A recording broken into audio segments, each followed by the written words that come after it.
Today you are going to learn how to play the Caro Kann defense, which happens after white plays e4, the king's pawn, and you respond with c6, and on your second move you will play d5. Normally what white does here is play the second pawn, and then you respond this way. White, of course, can also move a knight or this knight out as early as move 2, but for now let's try to be principled. White plays 2 pawns in the center, and you play d5. The way we can break down the Caro Kann starting position is the fact that white has 3 options with the e-pawn. White can push it, white can capture your pawn, or white can leave this pawn here and protect it, or in some cases just forget that it's not guarded and you will take it in that case. Let's start with the easiest one. Let's start with white takes. You recapture. Now, in this position, essentially white has 2 ways of playing. White can either play the move c4 and challenge your pawn immediately, which is called the Panov variation, or white can just develop pieces normally and not really challenge your setup at all. So that way, if white develops normally, your next moves are basically automatic. You're going to play knight c6 and knight f6, okay, knights before bishops.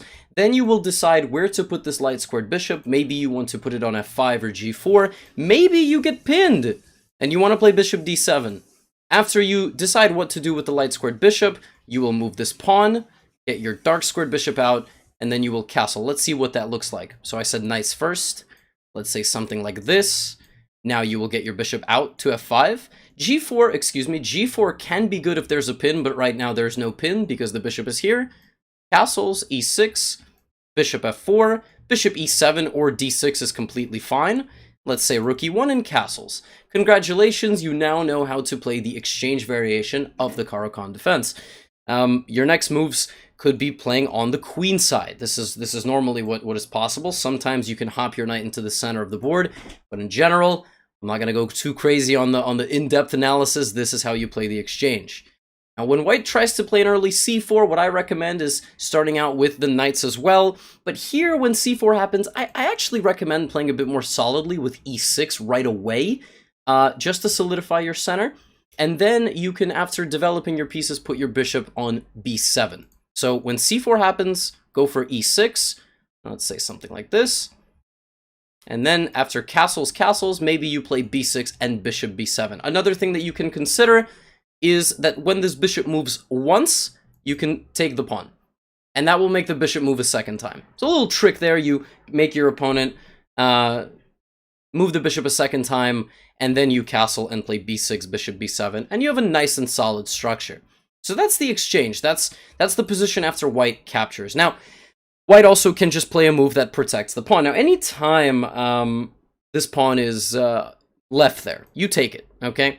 And you do that, they recapture normally. There is also one gambit here. That gambit is called the Blackmar-Diemer gambit, and that's with f3. And basically, white wants you to take and help them develop with a big initiative. Against this, I recommend just pushing. Just give the pawn back, leave this pawn ugly, and continue with your natural development. The protect variation of the Caro Kann, or the classical variation, is very solid. You have 2 ways of playing it. I'm going to give you every single way. You have knight f6 right away, challenging this knight's authority in the center. And if they capture, you can explore 2 options here. The Tartakower, which is the e takes f6, bishop out, castles, very solid. You do have doubled pawns, but they're very nice to protect against the king invasion. Or you have the more dynamic and crazy gf6. Now, gf6 is called Bronstein-Larsen, and g takes f6 allows you to get the open g file and allows you quick queenside development, and you're going to try to castle the long way, okay? So knight f6, now they also don't have to take, in which case you just need to develop your pieces. So you can fianchetto and castle, you can play the bishop out to g4, obviously you can't play bishop f5 anymore, but even when they retreat, I sometimes like to go crazy, h5, h4. Some people will retreat. Those people don't really know what they're doing. And what's considered the classical main line is bishop f5, okay? So bishop f5 attacks the knight. Sometimes you'll trade it. If the knight comes back, you also come back. If they try to trap your bishop, make a little space for it. This is the main line. There have been tens of thousands of games played here. This is not a full openings course. I'm just giving you a breakdown of the theory around this position. But the protect variation or the classical variation in general is not too scary with the knight. You can just take and go for this knight f6 or bishop f5 setup with e6 as well. The one thing about the protect variation, this one looks a little bit strange, not scary, but it's actually pretty dangerous. It's called the fantasy variation. And against this, what I like to do is I like to just go g6. Bishop g7, and then slowly try to chip away at white's center. So something like this. This might happen. White tries to castle queenside. You can play different moves here, like taking at some moment and developing. That's one way to play this position. Another way is the very open fantasy variation, which is when you play takes, and just launch out with e5. And of course, then if they capture, you don't take the queen, but you have this nasty check, and you're attacking the e-pawn as well. So there's also e6, the very, very solid anti-fantasy variation, but that is one thing that you should know. This is for the more advanced players. You will be facing f3 quite a bit, I think, much more than folks that are beginners. And I should just say that, you know, if white starts out with a knight move, all of the same stuff applies. There could be the advance, there could be the captures, and you know, if they play something like this, just take and go knight f6 or go bishop f5. It's all the same. Now, let's look at the advanced variation. There are two ways to play the advanced variation. The variation that I like to suggest for folks, which is c5. The immediate counter strike in the center. And if white does not take this pawn, white plays knight f3 or white plays c3, trying to keep the center together. Your next few moves are very natural. You're going to play something like knight c6. Move this bishop out depending on where this knight is. If the knight goes to f3, you will pin it. And then try to play e6. Important to move the bishop, then play e6 so you don't block the bishop in. At a certain moment, you will take on d4 and finish your development. So something like this. In a lot of these positions, the d4 pawn becomes a liability for white. Notice how I did that? I took the knight to destabilize white's center, then took and then played e6. The development of these pieces is a little bit tricky, but your knight comes out to f5 or to g6.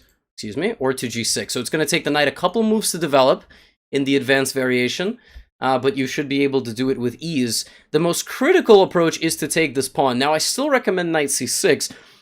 There's a little bit of venom here. You know, white can play like f4, for example, which is in my course, but the same principles apply. If the knight comes out, the bishop comes out, and after the bishop comes out, you will try to regain the c-pawn with your bishop and have a nice and steady position. The other way, if you don't want to play c5, is bishop f5. This is considered the main line, and now your approach is to play c5, but by playing e6 and c5 immediately. The most challenging setup to the bishop f5 variation is called the short variation. White plays knight f3 and bishop e2 and castles. You can do a little bit of exploration there. Another very aggressive system as well is knight c3 to try to play g4 very early. You've got to be careful not to get your bishop trapped. And that is on full display after h4. If the h-pawn moves, you need to respond with the h-pawn, because if you play e6, you will get your bishop trapped. Do not get your bishop trapped. Make sure that your bishop always has some space.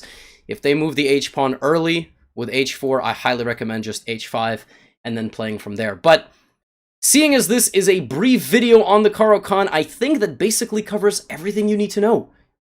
Just from watching this video, you should be able to go play some practice games, get a little bit of experience, and grind from there.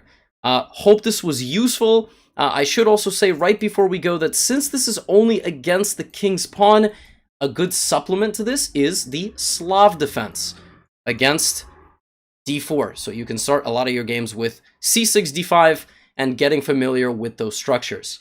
Let me know your thoughts in the comments below. In particular, which openings you want me to cover in a 10-minute video just like this one. Like the video if you haven't already, and I will see you in the next 10 minutes openings video.